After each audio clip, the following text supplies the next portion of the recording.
Good evening, everyone.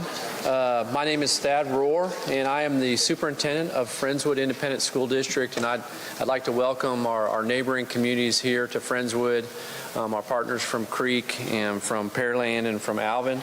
Also, just would like to thank Mr. Drew. He's in the back there. He's a principal at Friendswood Junior High, welcoming us in, and he's going to run the sound tonight, which will be exciting for all of us, I'm sure. Can you thank him for letting us be in his building tonight? And then I'd also like to just recognize in the back Dr. Stacy Gazette is our Executive Director of Student Services, Student Operations. And Stacy, from our Goal 7 of our strategic plan, part of what we want to do here in Friendswood ISD is to touch the social and emotional learning, and Stacy works on putting together resources for our students in Friendswood.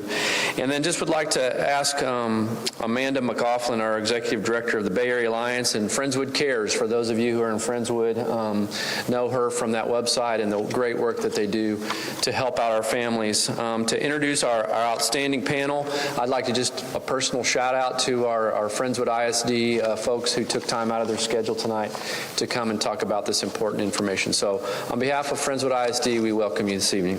Amanda?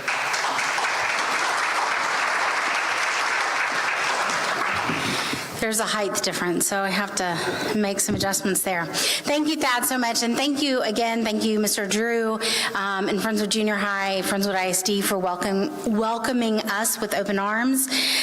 When Dawn approached me about putting together something like this, that was my first thought, is I'm going to go to Stacy and Dana Owen, the Director of Education, the Director of Communication here, and they were all in. And then we began to talk about it, and then Mr. Newsom was like, yes, let's do this. And so it was really a great collaboration. We're so thankful for the DEA, who really was the brainchild behind this project. And I'm excited for you to hear a little bit more about their campaign, One Pill Can Kill. Just a few housekeeping details. We are going to have a series of presenters, and then we will have a panel Q&A. And there were index cards up in the very front. If you didn't get one, they will have them to pass around in case any of this sparks some questions for you. This will allow us to ask questions of our presenters and hopefully get some of those answered. And then immediately following the program, we will have Narcan available in the lobby. So if that's something that you and your family so choose, there's an opportunity to have that antidote for opioid overdose. So I'm going to go ahead and kick it off by introducing our Deputy Special Agent in charge of the Drug Enforcement Administration Houston Field Division, Tracy Mendez.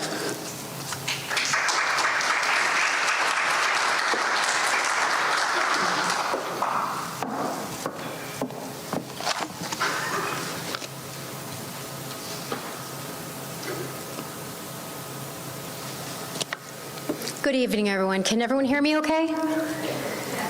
Wonderful. Before we get started and I delve deeply into my presentation, I want to share a video with you that I think is very impactful, and it states quite a message. So we can go ahead and roll the video.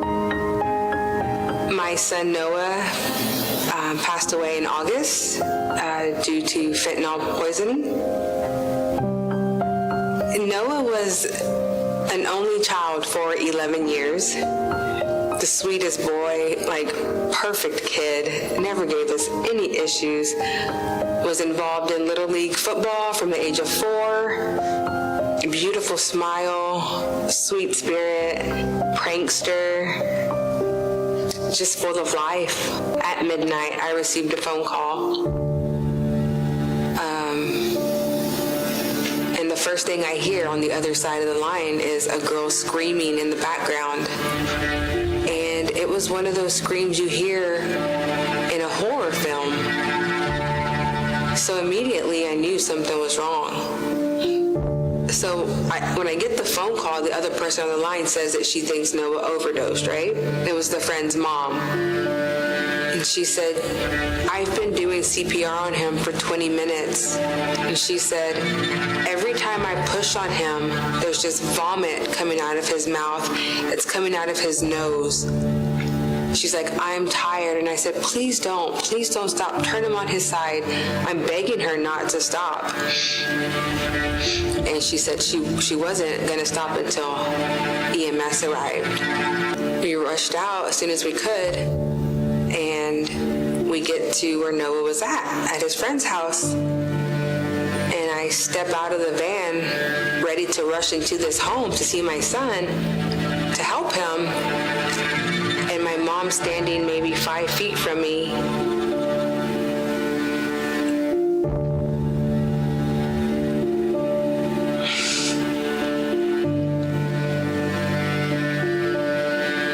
She looks down and shakes her head.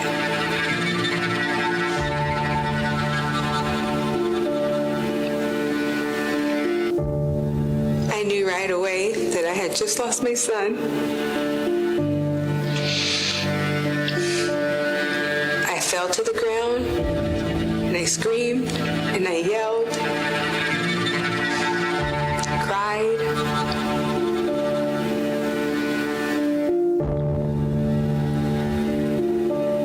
It's not just the bad kids, like it can happen to anybody.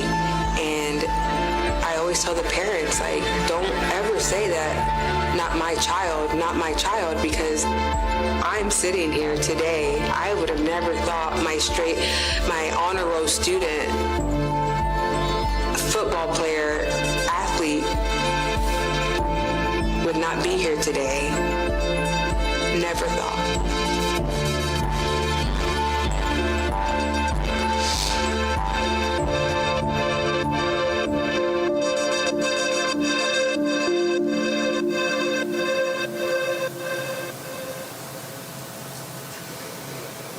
Impactful, no? Emotional, heart-wrenching. I want to thank Janelle, and you'll hear shortly from Deb, and some of the other parents that we've been working with on a regular basis to create videos and to help get their message out. They're very courageous for coming forward and sharing their personal stories in hopes that all of us, all of you, will learn from their situation and help spread the word. 7 million. I just want you to think about that number for a moment.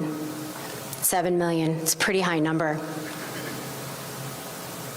So last year in the Houston division here, we seized approximately 670,000 fake fentanyl-laced prescription pills and over 230 pounds of fentanyl powder. According to DEA labs, that's equivalent to over 7 million deadly doses of fentanyl that we took off the streets. That's enough to potentially kill everybody in the Houston metropolitan area. Scary. This is a crisis, and that's why we're here talking to people today. So what are we doing at the Houston Division to address this? So we've created specific task forces. They're opioid and overdose poisoning task forces where we're working with our local, federal, state, and local partners, law enforcement partners, and prosecutors as well, to really focus on combating these issues and holding those people responsible and accountable who are selling and distributing fentanyl in our community and poisoning our community. So to date, we have over 70 active investigations in the Houston Division, and that was just within the last year of overdose and poisoning related cases. All of those range from the ages of 14 to 30 years of age. So as you can see, this is extremely important for DEA to get the message out, and that's why we're here today. So I want to really just point out and depict that the concern we have and why we're stressing the fentanyl epidemic is such a concern for the nation, not just our local AOR. But as you can see here, that we've seized over 40% more fentanyl in the last 2 years than we've ever seized before. So it's continuously increasing, and we have to make sure that we're combating this issue and we're getting the message out. So why are we here? I am a parent as well. I face the same issues and the same concerns that all of you do. I struggle daily with juggling a career, home life, running the kids back and forth to school, extracurricular activities, but mostly I really worry about safety, as you all do. Safety of our families, safety of our children, safety in the community. I'm in the position where myself and other DEA employees, where we know and we understand what the threat is to the community, so we're able to go home and talk to our kids about that.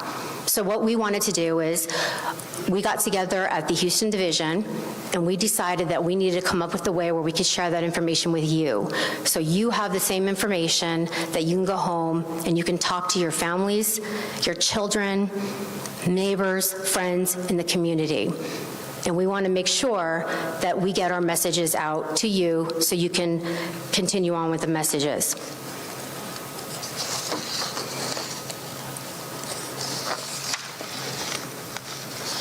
So what is fentanyl? So some of you might not even really know what fentanyl is. Some of you might have heard it on the news, but you're not really sure. So I'm here to explain what fentanyl is, the dangers that they pose. Fentanyl is a synthetic opioid, which is man-made, that is about 50 times more potent than heroin and roughly 80 to 100 times more potent than morphine. It's extremely powerful, it's extremely addictive, and it's extremely concerning. It's very deadly.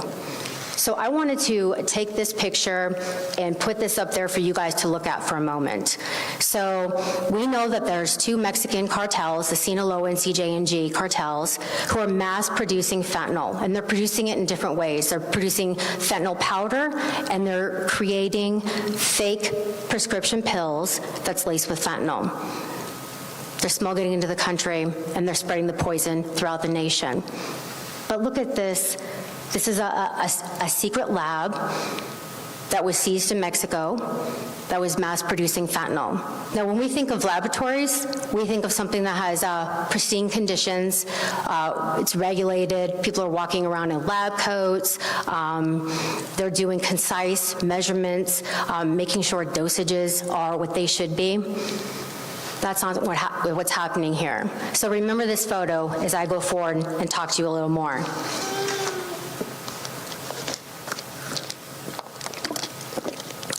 So fentanyl is so dangerous because only 2 milligrams of fentanyl is considered a deadly dose. That's equivalent to the amount that can fit on the very tip of a pencil. That's concerning.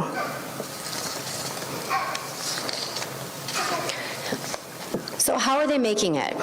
So oftentimes we get questions from people, how are they making it and what are they doing to spread this poison through the communities? So we know that these Mexican cartels are getting precursor chemicals from China, and they're mass producing fentanyl in their labs, oftentimes in the form of powder and or pills, like I said, but they're also lacing other drugs like cocaine, heroin, and meth with fentanyl as well, and then they're importing it in the country. So what's extremely concerning about how they're making it is it's not regulated, and there's no consistency as to how they're producing this. So when they're pressing pills, fake prescription pills, and here's an example of what they look like.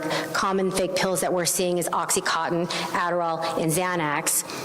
They're making it look very legitimate, so much so that the trained eye, it's hard to tell the difference. When I look at them, I have a hard time telling difference, and I've been doing this for quite a long time. But what they're doing is they're not using precise measurements. They're just mass producing it and creating the pills, so oftentimes the pills have more than considered a lethal dose. So according to the CDC, my apologies. So this is very concerning, and this is something that we want to talk to parents about as well. Many of you might have heard recently on the media rainbow fentanyl. So what we're seeing now is drug cartels are producing what's called rainbow fentanyl, and they're making it look like candy. They're disguising it with colors that make it seem innocent, and they're targeting the younger generation. So this right here is a marketing ploy by the drug cartels to target your children. Think about that. Your children, they're making it look like it's candy to target your children so they think it's okay to take. So according to the CDC, approximately 107,000 people died from drug overdose poisonings last year in 2021. Approximately 70% of those were related to synthetic drugs like fentanyl. Last year in 2022, DEA nationwide, we seized over 50 million fake pills and over 10,000 pounds of fentanyl powder. These seizures represent over 379 million deadly doses. Now, the Census Bureau, I believe, put out the numbers for the population of the United States. I think that was roughly 333 million. So you do the math. DEA labs have done some testing on the pills, and we're finding out that roughly 6 out of 10 fentanyl-laced pills that we're seizing now contain a potentially lethal dose. 6 out of 10. That's 60%. So when people are taking these pills, that's not a very good percentage. 60% chance that you're going to take a pill and you're going to die. So this graph depicts how many drug overdoses that we've had in this country in relation to some of the other deaths. And this is very concerning, and that's why I wanted to share this with you. As you see the first graph, that's drug poisonings. There was more drug poisonings in this country last year than car crashes, suicides, and firearm-related accidents.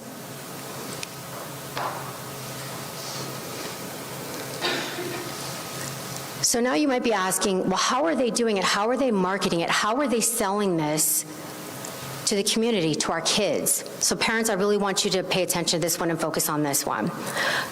No longer the days where drug traffickers have to go out, or if you're a drug purchaser is looking to purchase drugs, they go out to the street corner, they find a neighborhood drug dealer, and they buy the drugs.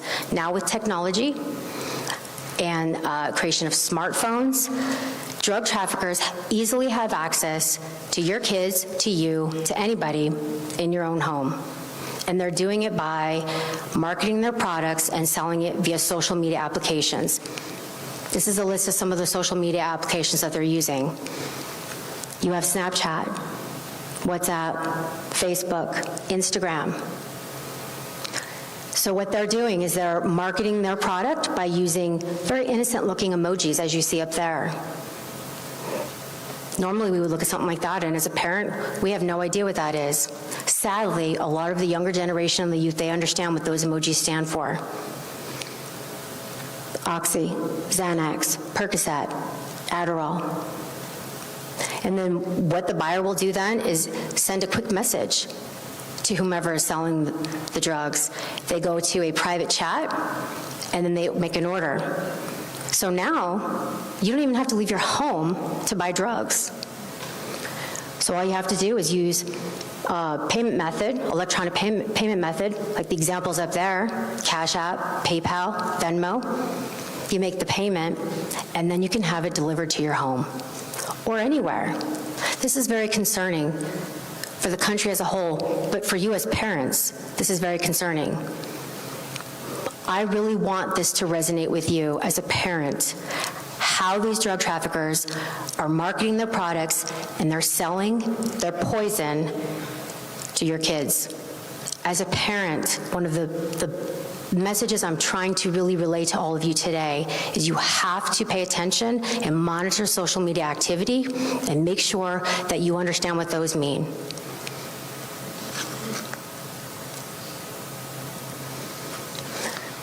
So we created the One Pill Can Kill campaign approximately a year and a half ago because we've seen such an increase of overdoses and poisonings in our community. And many of them were related to the fake prescription fentanyl-laced pills that we're seeing across the country. So what we did then is we created this program to really go out and do outreach and to try and teach people so that they understand that these pills are very dangerous and they're very deadly. So as you can see right there, is we tell everybody, you never buy or take a prescription pill unless it's prescribed by your doctor and dispensed by a pharmacy. One pill can really kill. It's in the title. One pill, one time, can be deadly. Now, what's so concerning about these pills is that the Mexican cartels have gotten very good at imitating legitimate prescription pills. So good, again, like many of us, wouldn't be able to recognize a difference. Can any of you pick out which is the real one and the fake one? Just so you know, the one on the left is a legitimate prescription. That's right. It's very concerning. So oftentimes we have people taking a pill that they get from a friend at a social gathering, and they think that it's a legitimate prescription pill, and it's not. What we're seeing is they're fentanyl with filler products that have been pressed to look like prescription pills.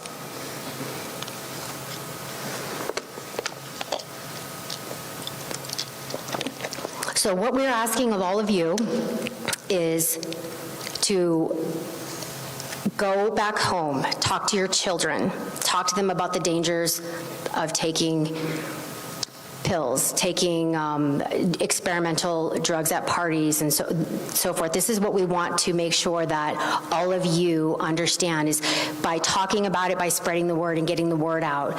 What we've done is we've created this initiative to partner with the schools so we can meet with you, we can work with the kids through the schools, we can educate the school administration and the faculty, and just actually get with the kids and tell them directly the dangers that they face. So this is one of the points that we're trying to make sure that we relay to the parents. So before I close out, I want to explain some of the things that we're doing here in the local DEA office. So we've created some public service announcements that we are posting on social media platforms.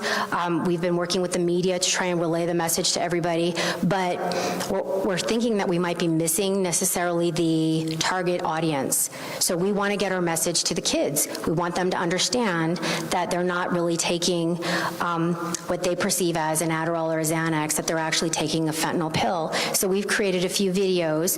One is geared towards some of the younger kids, and one is geared towards the high school kids.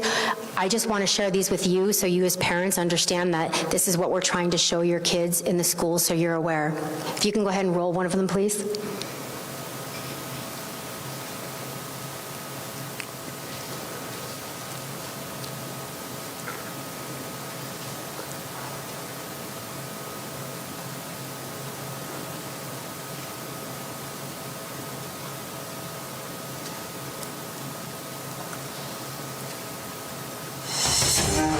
Hello, my name is Tracy Mendez, and I'm the Deputy Special Agent in charge of the Drug Enforcement Administration's Houston Division. Our country is experiencing an opioid epidemic impacting people of all ages, which is driving up the number of overdose and poisoning deaths across the country. 4 Hayes CISD students have now died in confirmed or suspected fentanyl-related overdoses. 2019 to 2021, deaths involving fentanyl in Harris County rose from 104 to 459. 17-year-old Ryan Garcia, a loving teenager who liked football, passed away before he could get his driver's license. He died from fentanyl poisoning February 11th. Mexican cartels are mass producing fake prescription pills laced with fentanyl and flooding our communities. Fentanyl is an extremely dangerous drug. Only 2 milligrams of fentanyl is considered a lethal dose. That's equivalent to the amount of a tip of a pencil. It is in these secret labs where drug cartels are making these fake pills. Drug traffickers are then selling these fake fentanyl pills as Oxycontin, Percocet, and Adderall on social media platforms and using emojis to market their product. To increase sales, drug traffickers change the color of these pills to make them look like candy. Make no mistake, these pills could kill you. Only one pill, one time, can be fatal and leave devastating effects to those left behind. Make smart choices, and remember, never take a pill if it's not prescribed by your doctor and dispensed by a pharmacy. Be safe and educate yourself on the dangers of fentanyl. For more information, check out these drug prevention websites. So this video is geared more towards the older kids, the high school age, and we created a second video geared more towards some of the younger audience.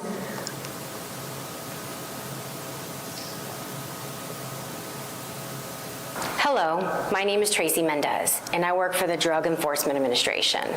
The work we do with the Drug Enforcement Administration is focused on keeping you, your family, and friends safe. Today, I want to share with you the dangers of taking drugs. Here's an example of what some of these drugs may look like, so you're aware. While this might look like candy, it is very dangerous and can hurt you. These pills may look like fun with all the colors, but it's a very strong drug in pill form that many young people think is safe. I'm here to tell you to stay away from these pills. If you're ever offered one, tell your mom, your dad, a teacher, or a parent. Remember, you should never take anything, even from a friend, if you don't know what it is or where it came from. We in the Drug Enforcement Administration want you to stay healthy and focused on learning. Please help me spread the word to your family and friends about the dangers of these drugs. With your help, we can keep everyone safe.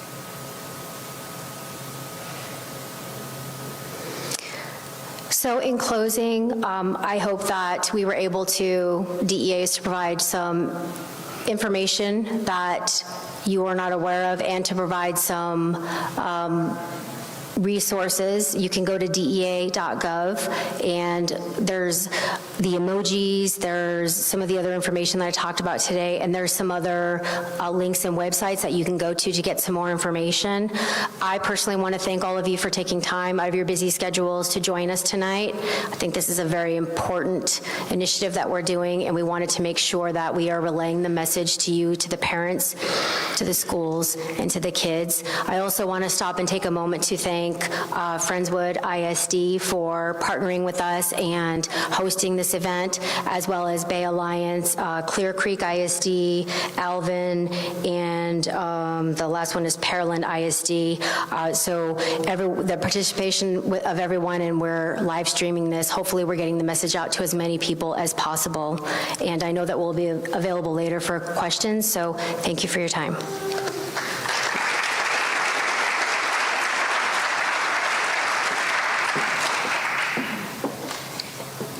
Thank you, Tracy. In case, I think sometimes maybe those of us in our communities don't realize the role that the Drug Enforcement Administration plays in the overall safety in our communities. And I've had the great privilege to work alongside Don Mathis and others at the DEA for the better part of the last 15 years. But one of the coolest opportunities I ever had was to participate in the Drug Enforcement Administration's Citizens Academy. And so that was something that enlightened me to the work that they do. It's more broad and more important than I could have ever realized. And so thank you, Tracy, for being with us. Thank you, DEA, for your partnership. That was some really great information. Our next panelists are from UTMB, from the Center for Addiction Research. I would like to invite Dr. Noel Anastasia and Dr. Denise Wilkes, please. Thank you.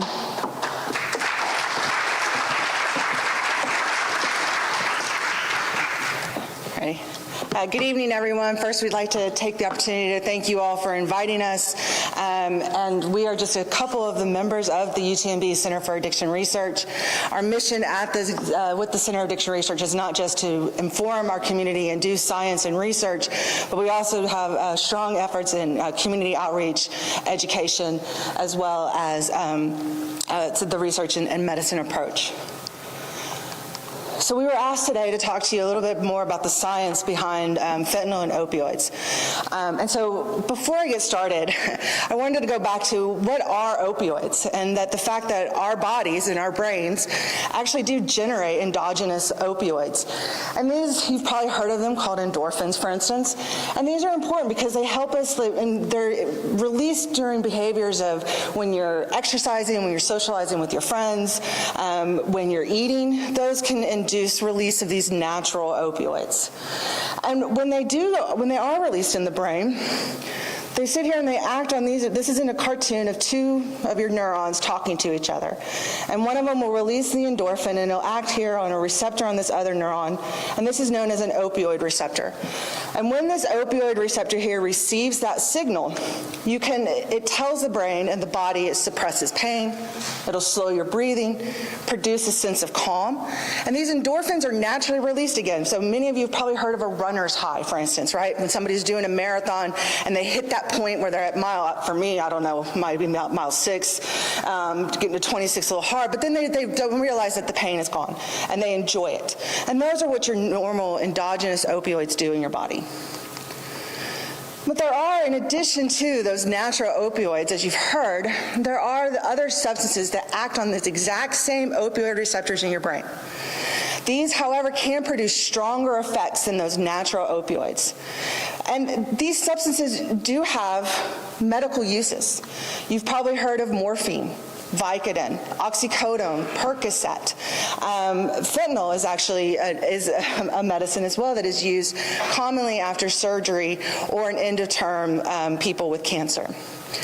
And they are some of the most commonly prescribed medications for short-term and chronic pain, and Dr. Wilkes will talk to you a little bit more about those medications. But illegal opioids would be, for instance, here, this is black tar heroin, this is powder form of heroin. Those are going to be your illegal, illicit forms of opioids. So what is fentanyl? As I mentioned, you do have prescription-based fentanyl. There's also illegally manufactured fentanyl, as Tracy just told us about, or IMF, that you'll sometimes see it abbreviated. When fentanyl is prescribed by a physician, like Dr. Wilkes, fentanyl is given as a shot, as a lozenge, or say a patch. But when fentanyl, illegal fentanyl, as you just saw, it can be put into these pills either in a powder form, it can be put as a liquid form dropped on blotter paper, nasal sprays, it can be made, we saw pills that look like others. Up here on the top left is authentic oxycodone, and on this right it would be the fake fentanyl pill. That's what we just saw. And importantly, it is nearly impossible to detect fentanyl by sight, taste, or smell. So even when somebody is given one of these fake pills, they're unable to detect whether or not it is real fentanyl or the real pill or is laced with fentanyl. As was mentioned here, fentanyl is quite potent.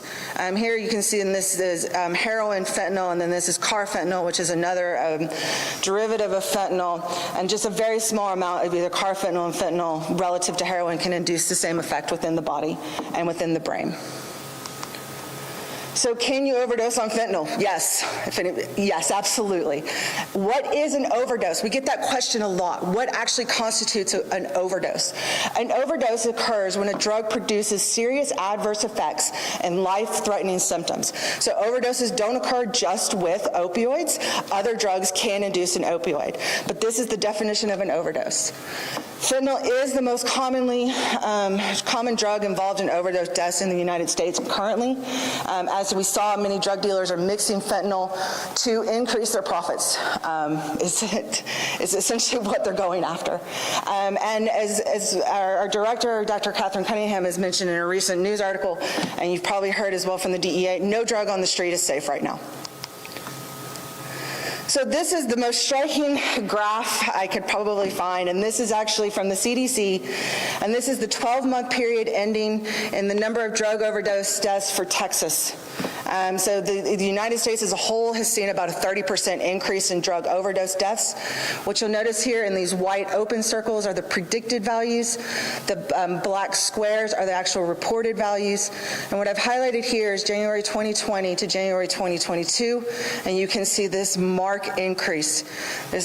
All of you are keenly aware of what occurred in 2020. A lot of this increase in overdose deaths has been maybe related to the pandemic and the stressors that are involved with the pandemic, other comorbidities of people not able to get care, right? They couldn't get to their physicians, and this has also possibly led to some of these increases. This is about, I believe, a 70% increase in the state of Texas alone. We were also asked to show you, and these data are from 2020, these are the most recent data that are available, and strikingly, these are the number of overdose deaths based on per capita. So this is normalized to 100,000 people.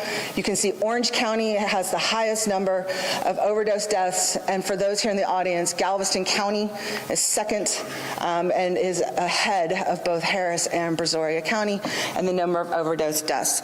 We'd also like to let you know that these data are probably, the number of overdose deaths are probably undercounted. This is just the number of deaths that are occurring, not the actual number of overdoses. If somebody does not actually seek medical attention for an overdose, that number is undercounted. So these numbers are most likely much higher than what we are currently seeing. So I'm now going to pass the pointer to Dr. Wilkes.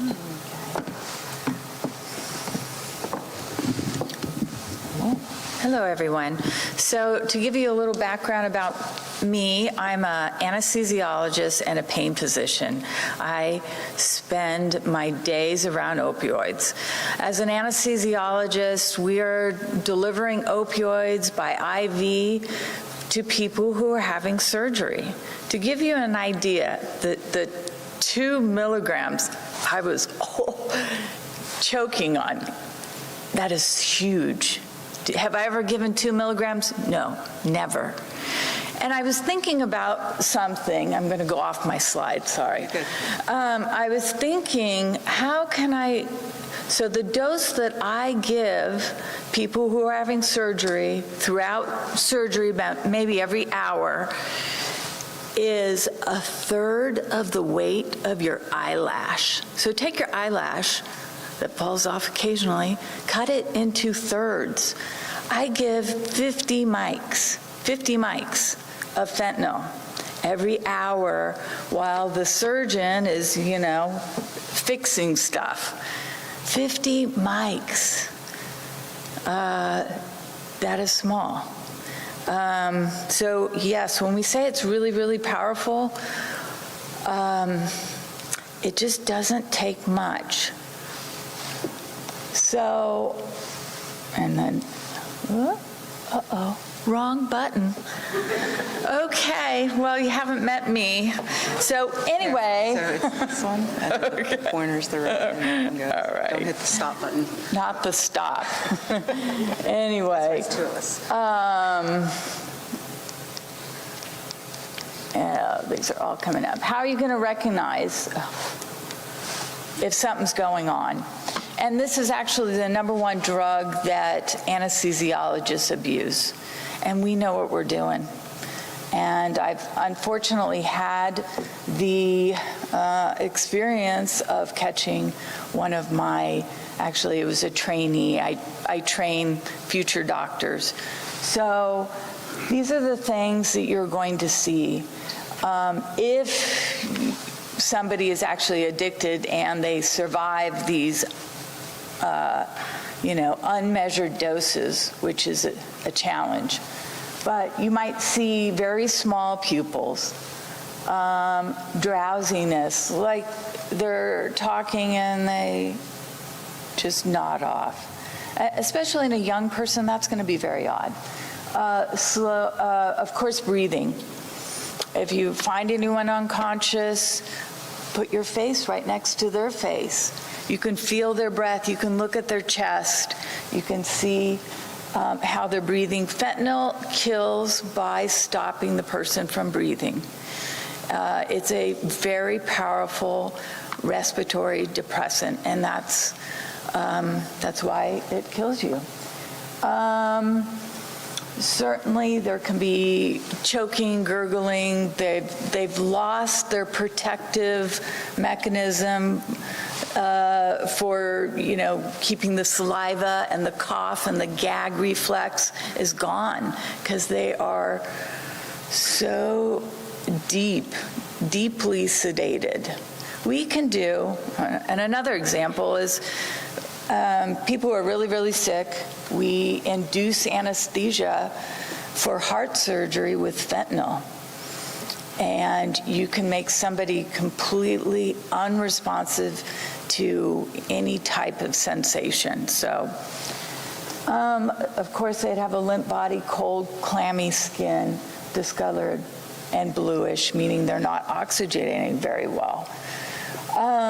But people who are abusing these medications might sweat all the time. They're going to be, in and out of withdrawals. So any unusual symptoms, hot flashes, sweating, being very secretive,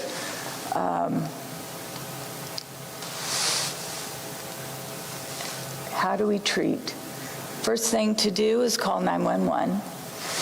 And then the next, if you have, and I'm trying to get, I guess it's not here, is Narcan. Now, Narcan immediately reverses, thank you, the fentanyl. This is a spray that is sprayed in the nose, and the action will be within a minute. And usually after that is reversed, the person will become responsive. They're usually very upset, irate, cranky. They can be coughing and spewing and yelling at you. Ask any EMT about reversing fentanyl, and they'll tell you it's not a pleasant experience. This medication, though, doesn't last long. So that's why call 911 and, sorry, I'm not loud enough. Call 911. I'm a little taller than this. Call 911 and give that fentanyl. That fentanyl will last for about 10 minutes. So you hope that they're on the way. Sometimes you might need to deliver multiple doses. So if the breathing drops off again, and just watch them breathe, give that again. I had forgotten, it's in my car, but I always carry around, if you take first aid, they can sell you, and it's available on Amazon. It is a mask that you put over the face, and it's got a filter that you can actually breathe for the person. And instead of giving mouth to mouth, you can put this mask and breathe through that, because you can touch fentanyl with your hands. I would kid with my colleagues and say, my pockets probably have lots of fentanyl in it because I would hit my syringes and it would go into the pockets. But you can touch fentanyl. The only thing you cannot do is get it on your mucous membrane, so your nose or your mouth. And so it is dangerous to be doing mouth to mouth with them. But you can use these masks. They're available on Amazon. It's like $10, and you can breathe for them. If it was my child, I would be, of course, breathing for them. But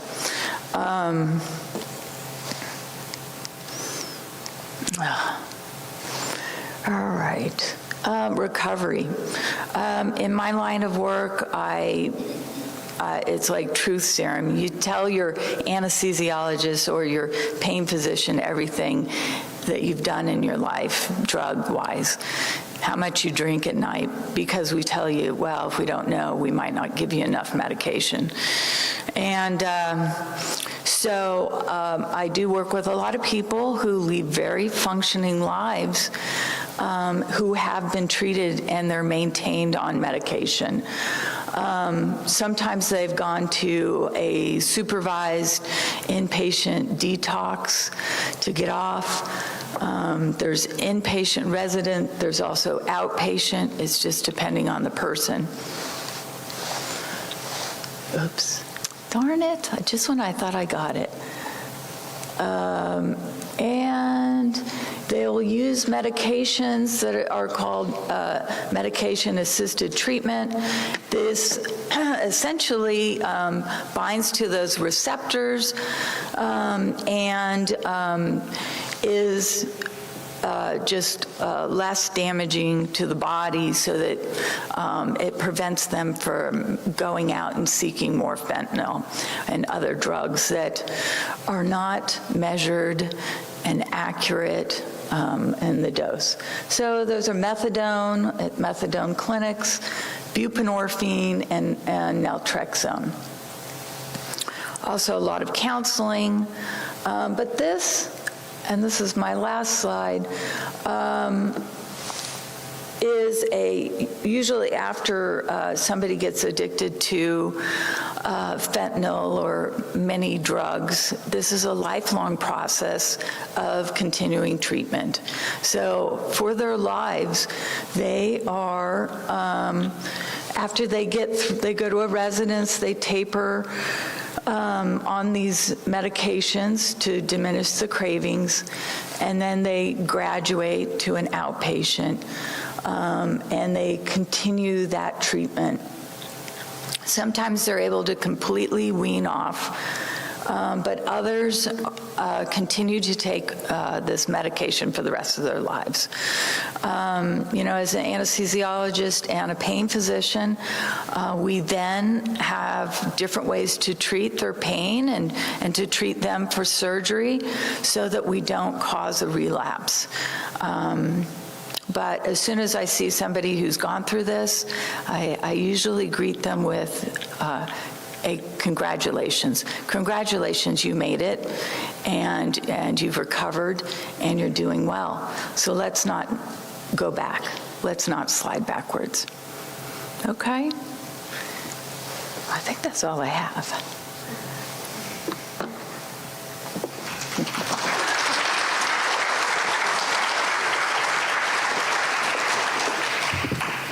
Thank you very much. I think it's really quite amazing that we live in this community, not only of exploration, but of research, and that we have a center that's very specific to addiction research in our own backyards at UTMB. So thank you so much for joining us. We look forward to some partnerships with you guys as we really work to address this problem holistically in our community. Next, I would like to invite Deb Scroggins to join us. She has a personal story to share. We're going to start with a video, and then she will say a few things.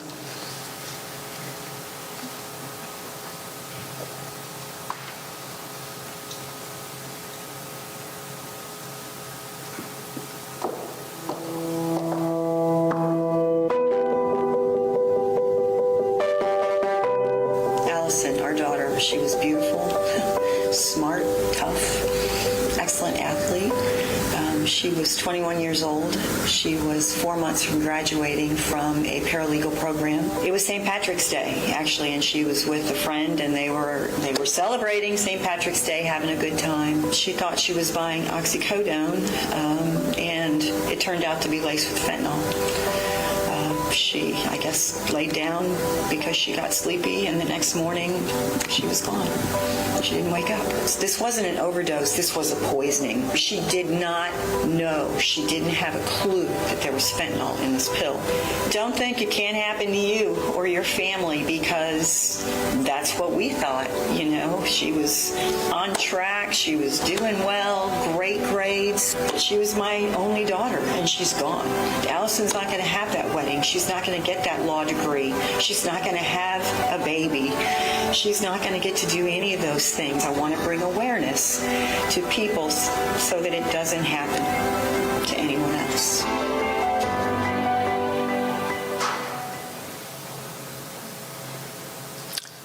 It's hard to watch that still.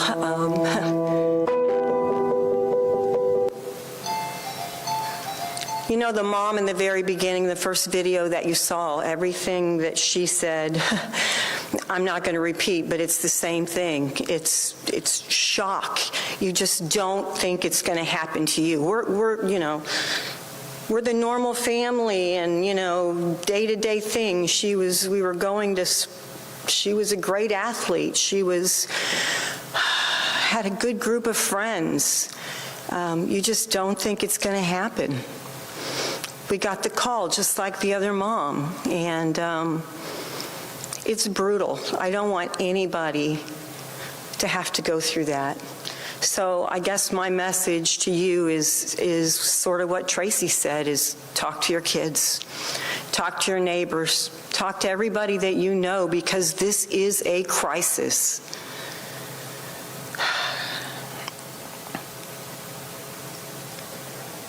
I'm not going to read it, but it's sort of what the video said. I'm sort of on a mission, and it's hard. It's hard to get up here and share this story, but if it can save a life, I'll go wherever I need to go to get the story out there. So that's sort of what I've decided to do, and I think it needs to be in grade schools, it needs to be in middle schools, it needs to be in high schools, just because it is such a crisis. This is the Faces of Fentanyl wall. This is a wall at the main headquarters, the DEA in Washington, D.C. I went there this past summer because they were contacting us and asking if we would like to share our child's picture, and I thought, sure. So Allison's picture is on there. So I went, I think it was in June. It was a family summit. It's the first one they've ever held. I really had a hard time talking about this until I went to this in D.C. And after I went to this summit in D.C., the whole room, it was a giant room, this big, and it was all filled with parents or people that have lost a loved one due to fentanyl. So for the first time, I felt like I could actually talk because I knew they understood. Sometimes we didn't even have to say anything, we just all were feeling the same thing. So after I left DC and seeing this, which is a very powerful wall, I felt like I could talk about it. So I appreciate the fact that I got to do this. I went back 2 months later to DC for another something else. I went back to see the wall. It had doubled, almost tripled in size. They're like going around the corner and they're making pictures smaller, and it's like all over the place now. So what started out as one wall is like all over the place. So that's really all I have to say, other than talk to your kids. Tell them it's a crisis, and it can happen to you. Thanks.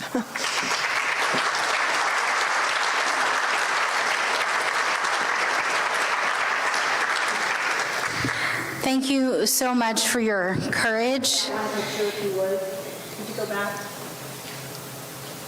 I forgot what. She would like you to go back to the last picture of her presentation. If you can, sorry. So last family picture was Christmas, and it's on my wall. It's like it's the last picture we all had together. And Allison's there in the middle. We still have her doll. That's Thunder. So anyway.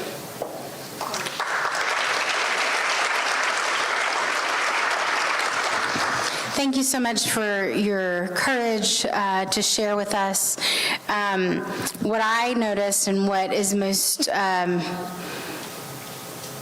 incredible to me is I think sometimes we think of these issues as being something that is on Law and Order on TV, or they're issues that happen over there. Allison was a graduate of a local high school. It was a local young woman, so it's not someone that's over there. So thank you for being willing to share your story. I think it's important, and I'm sorry that you've had to go through that. Next, I would like to invite some staff from Friendswood High School to join me.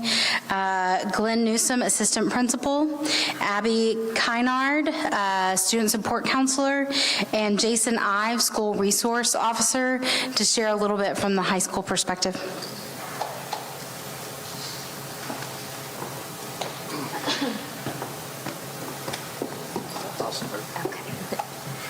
All right.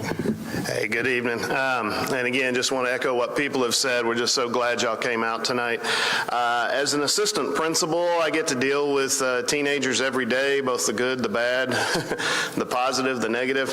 But that's what we do, is we deal with kids. And, most of us got into this business to inspire and teach and educate and protect our kids. And my perspective, and we wanted to be invited or wanted to talk tonight about what we see at the high school. And again, I will just give a shout out to Ms. Scoggin and how brave she is. Allison is every kid at Friendswood High School. We have a lot of kids like that. And I think sometimes we, like she was saying, we think it wouldn't happen to us. It's not us. We're not an inner city school. We don't have those kind of things. This is everywhere. And Ms. Kynard, our support counselor, myself, our SRO, we work with kids every day. We find ourselves giving some of the same speeches and some of the same advice and education and lectures to these kids daily because they share their stories with us. They may be brought into our office or seek out help or she's intervening as a counselor or I'm intervening as an educator or they're asking Officer Ives questions. He did DARE forever in our school district and is a valuable resource. And they'll share things with us. And then they'll start telling you these stories and you can't believe it, And I know my mom has no idea, but this happened at this party. Or we all went to this thing the other night and this is what we saw. And so one of the reasons I just wanted to be a part of it is to just reiterate we do see it. If you look at this and you go, not Friendswood or not our high school or not right here, or fentanyl, no fentanyl. The kids, they go to keggers, they drink, they might smoke a joint, but that's all they do. Just in my short time at Friendswood, I've been there 13 years, but I've been an AP there for 8. I've seen acid, I've seen heroin, I've seen the weed and the carts and the THC and the vapes are everywhere, by the way, and they can be laced with this crap too. But we've seen all of that. And then the other challenge is when we talk to these kids, and any parent can tell you, these teenagers think they're invincible. And they think, oh, no big deal, not a big deal. I was at a party and she's my friend and she takes Adderall and she sold me 2 of her Adderall. They weren't Adderall, oh no, acid's made a comeback and we take it all the time. What if it wasn't acid? Even if it was acid, it's terrible, but then you find out what the kid thinks is a bar or Xanax or acid is this junk. Okay? And so, yeah, it's something that you've got to talk to your kids about daily. I laughed because, I say laughed, but I saw the little drug emoji things from the Facebook and the Snapchat and all that stuff. Anytime we search a phone, anytime we're talking to a kid, anytime we've had incidents like this and we brought the kid in, unfortunately for controlled substance, we start going through the phone or mom will come in and mom and I will go through the phone and we see these little emojis, and we see that the drug deal was made on Snapchat, and they met over here at Chevron next Clearbrook High School to do the exchange, but they did it all on Snapchat, or they did it all on TikTok. So it's just our perspective, just to remind everybody or sort of bring this home that it's not it's a national crisis, but it's here. It's not something you see on the news. It's not something that happened in Beaumont. I deal with it every day, unfortunately. Okay. Abby's got a couple of probably more insights as a counselor and a story to share as well. Hi. Yes, so I just want to echo that we are seeing things like this, but it's laced in something else. So our students will see things like on TikTok or something like that where they see, okay, ecstasy is a safe drug for me to take, and maybe it's the ecstasy that's laced with fentanyl. So it's just them knowing that nothing is safe. Like, just to reiterate that, nothing is safe if it's not a prescription that you got from a pharmacy. And they can kind of get behind that. Another thing we try and push is them knowing the bystander law, is that they think that if they don't, that they're going to get in trouble if they call 911 to advocate for their friend. No, you're not. You're in the clear. Even if you were drinking, even if you're high, call 911, save the life of your friend. Like, those are the things we push with our kids. And this came so close to home recently because one of our staff members, his daughter went to 6th Street, and she's in college at Texas State, and she went with a friend of hers, and they went to a party, and it was a not school sanctioned, but a sorority party with a fraternity, and they gave the girls each a drink, and and her friend got very sick. Well, that's bad for sororities if someone gets drunk at a party, especially if there's underage. So they kicked her out and they didn't help the friend. And luckily, there were medical students walking by on 6th Street and they said something seriously wrong. And she survived, luckily, but it was in a drink. And so in my mind, I think there's several different things wrong with that. And, you know, because also maybe they thought they were buying Rohypnol and it's laced with fentanyl. And there's so many levels to this. And also the organization was so worried about getting in trouble, the bar so worried about getting in trouble that they didn't help the vomiting unconscious girl.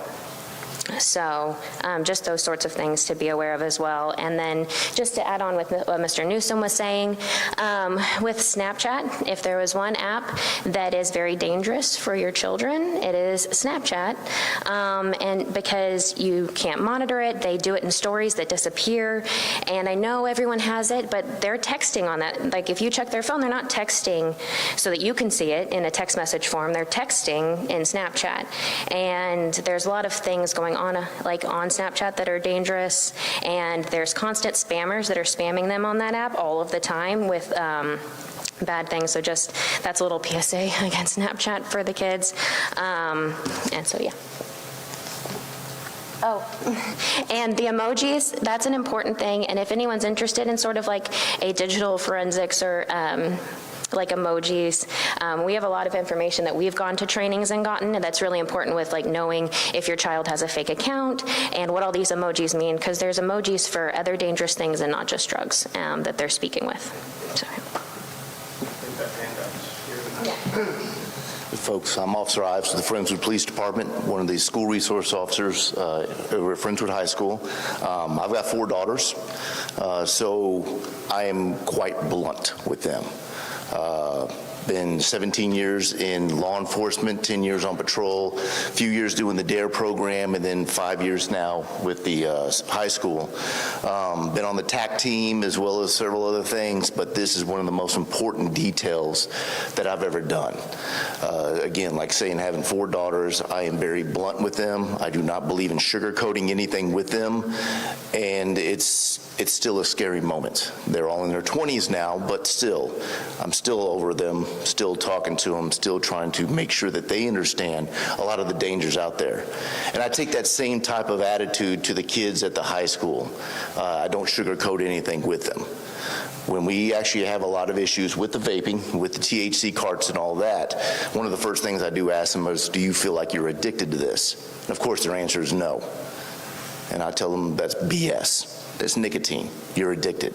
The problem is that you don't realize it. And with that being said, a lot of this is, it just continues to add on. Now, working in cooperation with the high school and with the rest of the police department, we're constantly going ahead and moving information over and letting people know exactly what's going on, parents as well as other officers or other departments, to let them know what we're seeing in our city as well as the other cities or in at the schools. It's just a matter till this actually hits home at our school. It's just a matter of time. It's coming. So all the statistics that was shown, there's no way around it. It's just completely be honest with your kids, talk to them, get in their lives, and be able to make them understand somehow, some way, how important they are to you and how important they are to our community. That's why we do what we're doing. Thank you.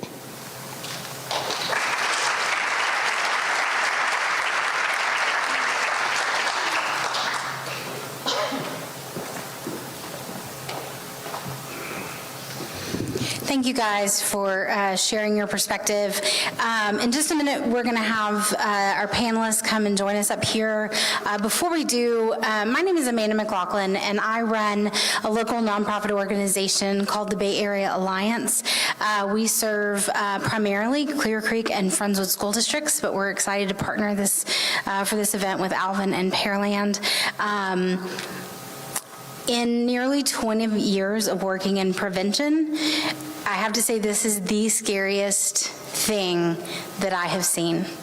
I remember times when we were worried about stickers and kids tripping on acid by touching a sticker. This is not tripping. This is death. And so it's very important to me that we are part of this conversation, and we believe that there is a community response to this. In addition to all of the things that were shared, we as a community are responsible for safeguarding our kids. We have a number of things that we do already, but one thing, especially one thing that I had just discussed with UTMB is advocacy. There are things that could change at the state level that could make things safer for our children. And so if you're interested in knowing more about that or working with us on some of those things, we'd love to hear from you, because we need to make our voices heard in order to save our kids. So thank you guys so much for being here. I'm so thankful for partners like Friendswood ISD, like UTMB, and like DEA for coming together to talk about this really, really important topic. So if I could get all of our panelists to come and have a seat.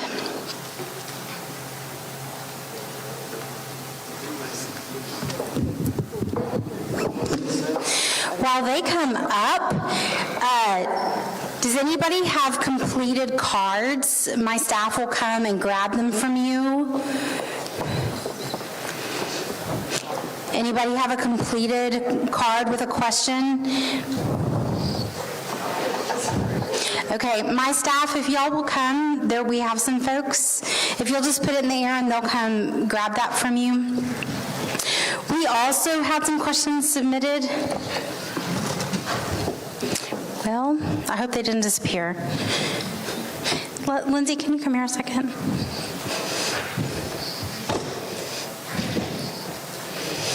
Can you? We had some questions submitted during registration.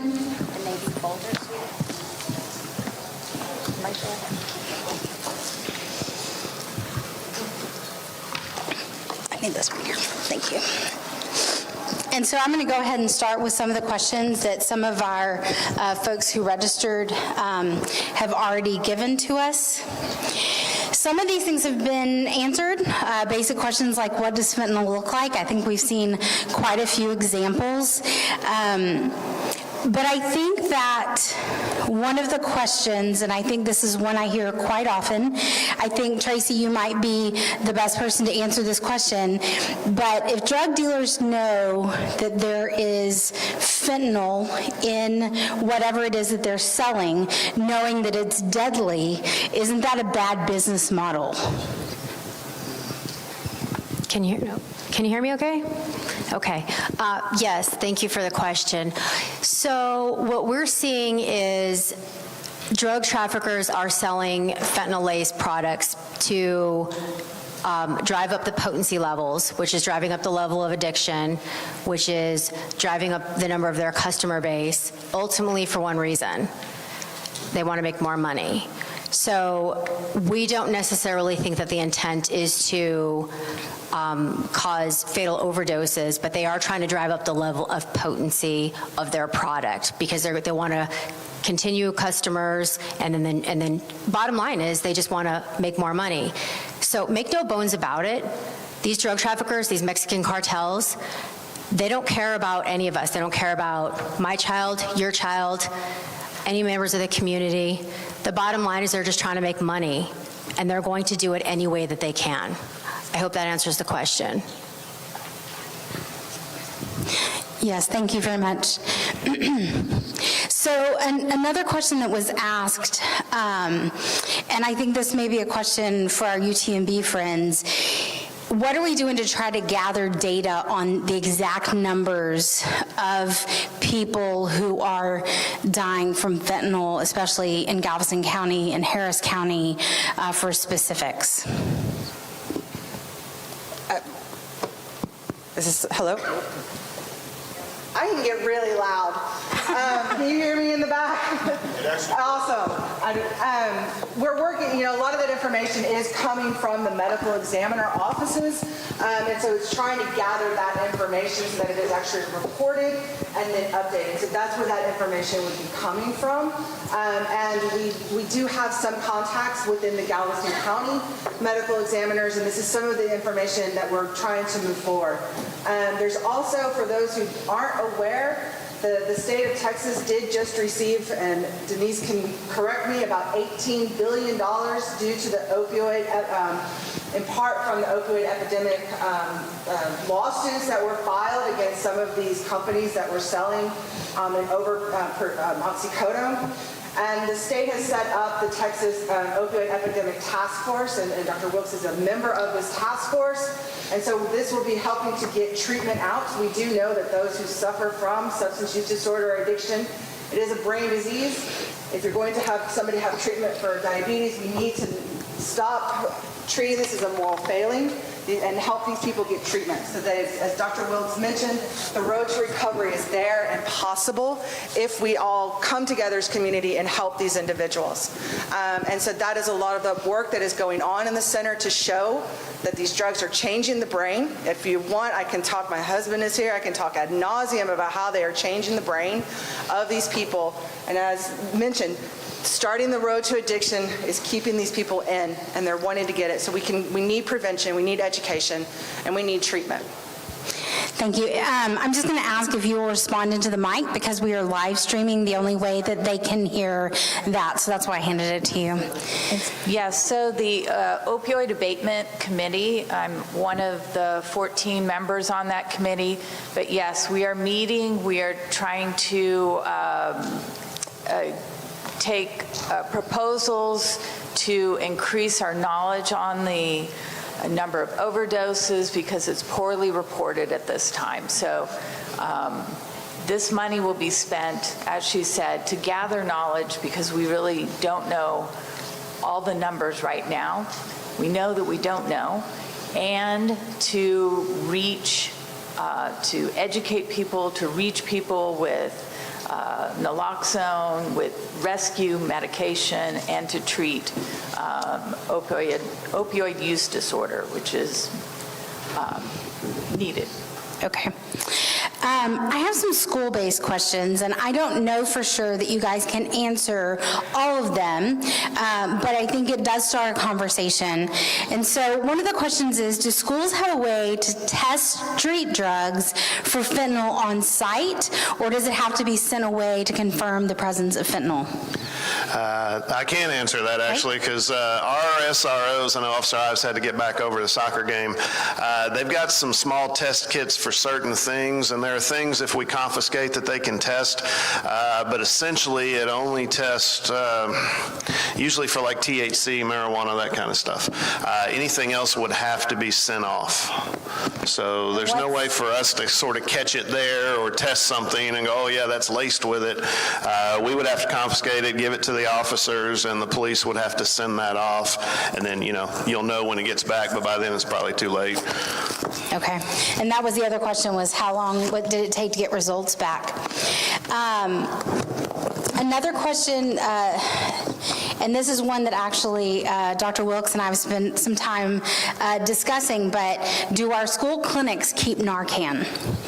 So I'm going to speak just for a second on that, because we've done a lot of research.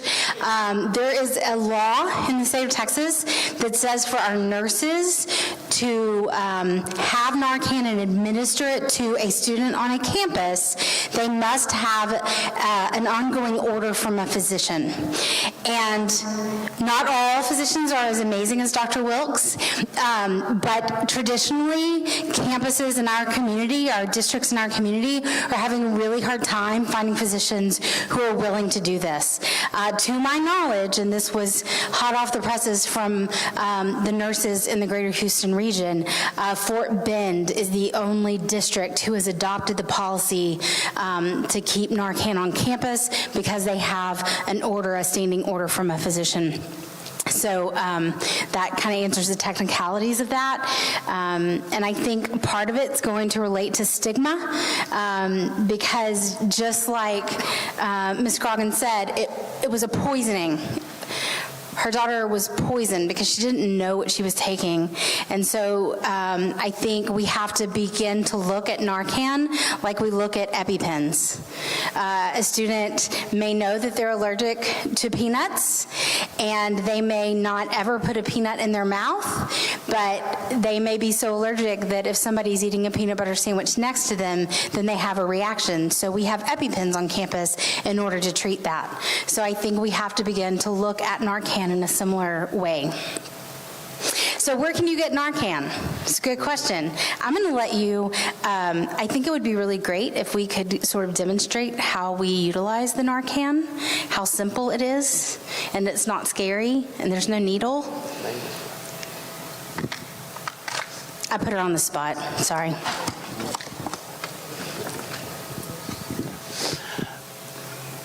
Essentially, it's, I'm not really sure this works. Oh, it does. Okay.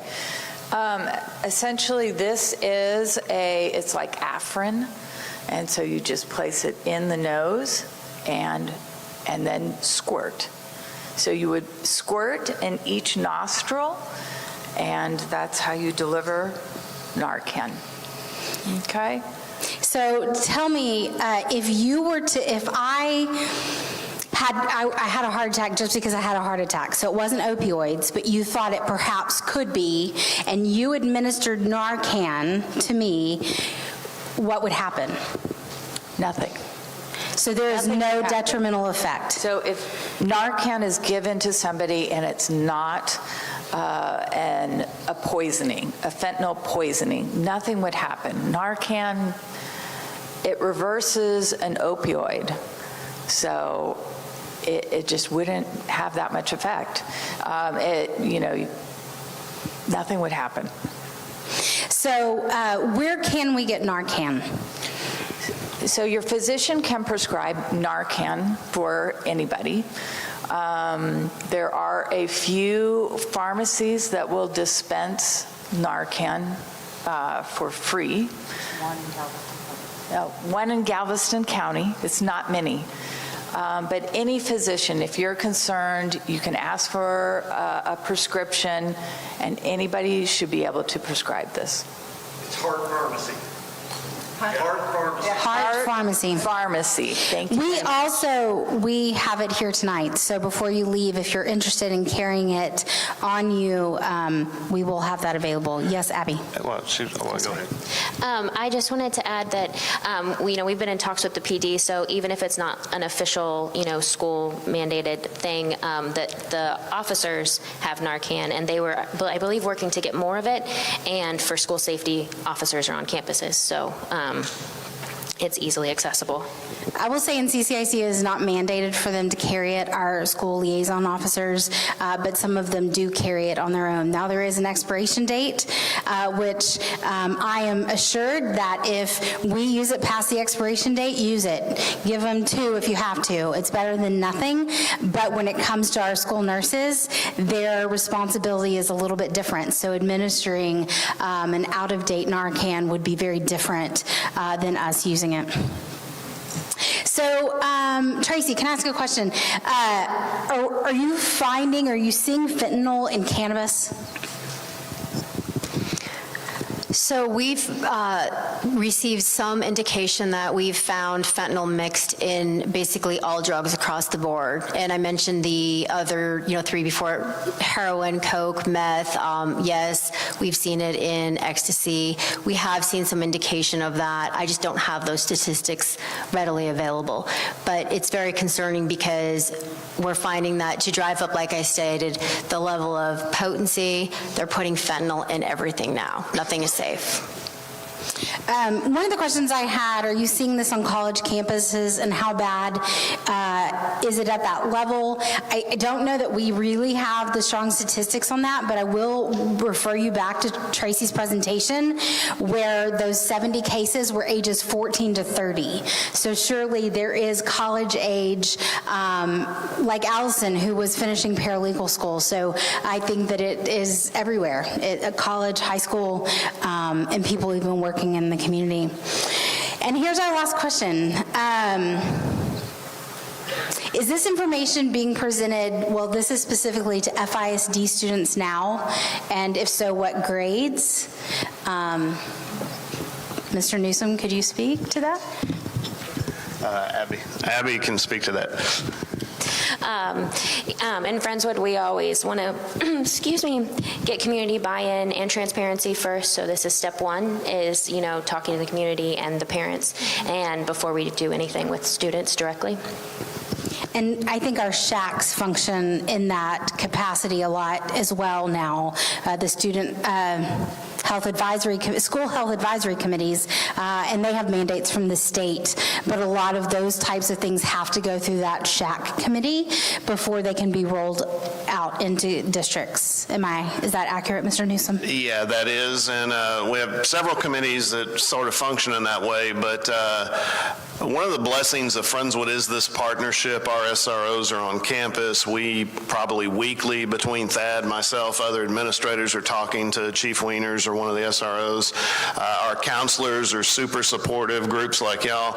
So when things start stressing us that we're hearing more about it, seeing more about it, and we need to get that out to the kids, we don't have a whole lot of obstacles there. There's some hoops you got to jump through, but they almost always support it. And unfortunately, in high school, you deal with a whole lot more than algebra and English and chemistry now.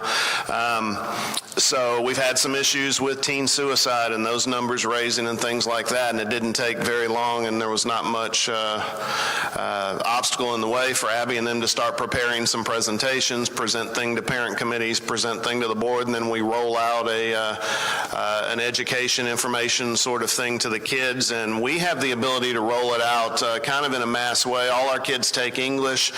Over the English department, our English teachers are very supportive as well. We can just tell them, hey, every sophomore is going to hear this, next Wednesday at 10 o'clock, in their English classes, and the counselors come to their classes and deliver. Or every kid at the high school is required to take health, and some of this falls under that, and we just sort of build it into the health curriculum. We have done some of that at the junior high level with vaping and other things, so I can definitely anticipate that this will be something that will be discussed moving forward, not just in FISD, but in these other districts as well. And education's power, knowledge is power, just the more they know, I will speak, just like I kind of hinted at earlier, to think we're immune from this or it's not us. It's a great community for 100 different reasons, and our kids are great, but our kids are teenagers. They have keggers, they have parties, they go do these things. The thing we're seeing the uptake in, and the reason I had sort of a passion for this and asked to, jump in with you, I've been an AP, this is year 8, and I've seen the number of the vapes and the THC and the marijuana increase, but the second thing we get the most of is Xanax, or what the kids call bars. So if your kids talk about bars, they mean Xanax. And of course, they're not old enough to actually go get Xanax from a pharmacy or have a prescription for it, so they're stealing it or buying it secondhand or buying it from whoever will sell it to them. And the Xanax bars is one of the 2 or 3 top things that are getting laced with the fentanyl. Well, and a neat tidbit, thanks to the Houston high-intensity drug trafficking area. They put out a report every year, and so I think the last one I saw was that a Xanax on the street would cost $10 a pill, but a pressed fake Xanax is $1. Right. So which one's your kids going to buy? Yeah. Right. Well, and then we've had an increase just naturally and rightly so. We've got more and more kids that are struggling with things, or the anxiety therapist, whatever, that the increase in Adderall and those types of medicines over the last few years is rampant. rampant too. So a ton of our kids, it's sort of a norm that they've got something in the nurse's office legitimate, a Vyvanse, an Adderall, whatever. But then if the kids have that and know it, and I want to sell one to my friend, or I'll bring you one of mine because I don't have one, you start getting the stuff that's not yours and not prescribed, and you don't know where it came from. Right. So like I said, we give this lecture to kids daily. I talk to kids in my office all the time about dangers, or, I put the parent hat on every day. But yeah, information's power, and we're not immune to this. And with, with all the interventions we do with y'all and everything, also, broad spectrum intervention and prevention for all drugs is always ongoing and an everyday thing that we're doing with kids. Well, and behavioral health promotion, right? We're looking at the whole child, not just that one individual thing, yeah. Okay, there's a question, if you have a kid who's in trouble, where can you go? There are a number of resources out there. Does anyone have something specific they would like to share about where they would send a child who is in trouble? I have a few. So T-Chat, which is also through UTMB. Yes. Can't say enough good things about T-Chat. You would just reach out to your child's counselor. And Friendswood has a contract with T-Chat, but I believe other schools can access it as well if we give you the packet. And that's amazing. It's 6 free therapy sessions, and they can address addiction. And so wonderful. Can't say enough good things. And then we also utilize the Gulf Coast Center. They have really good programs that are usually very low cost and accessible for mental health and drug intervention as well. Also, the Houston Council on Recovery, they're actually the ones who provided the Narcan this evening, but they have a number of resources for those who are in Harris County. So just wanted to share that as well. The last question, and honestly, we don't have time to give you an answer, but I think it's a really great question to leave us thinking about, is if you had all the money and resources you needed, what are a few ways you would fight or solve this crisis? And I think that is hopefully our next steps after this conversation is to come together as a community with other partners to figure out what our next steps are to eradicate this problem. Again, I want to thank each of you for joining us tonight. I know there weren't a lot of questions for you, Ms. Scroggins, but I just can't even say enough about the courage that it must take to tell your story, and any way we can help you and join your fight to ensure that another child doesn't have that same story, and then another family doesn't have to go through that. We want to do that. We're committed to that. But thank you, UTMB. Thank you, Friendswood High School. Thank you, of course, DEA, for the wealth of information you brought to us this evening. Thank you, I-45 Now, for being our media partner and for doing our live stream this evening. Don't forget, we have Narcan provided by the Houston Council on Recovery just outside in the hallway. If you have additional questions, feel free. There's lots of information and resources on tables just outside the door. Thank you so much for coming. Oh, and I think we have food still, so if you want to grab a sandwich on your way out, please feel free to do so. Thank you.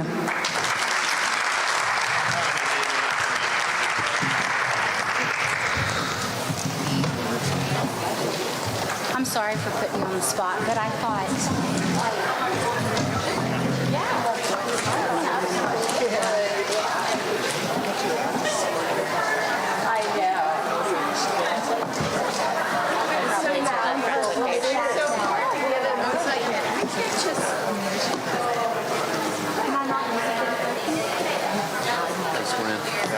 Thanks for being here tonight. Appreciate it. I learned something. Thanks, guys. Appreciate y'all very much. As always, thank you for all you do and your help. This is great. Yeah. Okay, Dr. Wilkes, I'll look into it. I will. Thank you.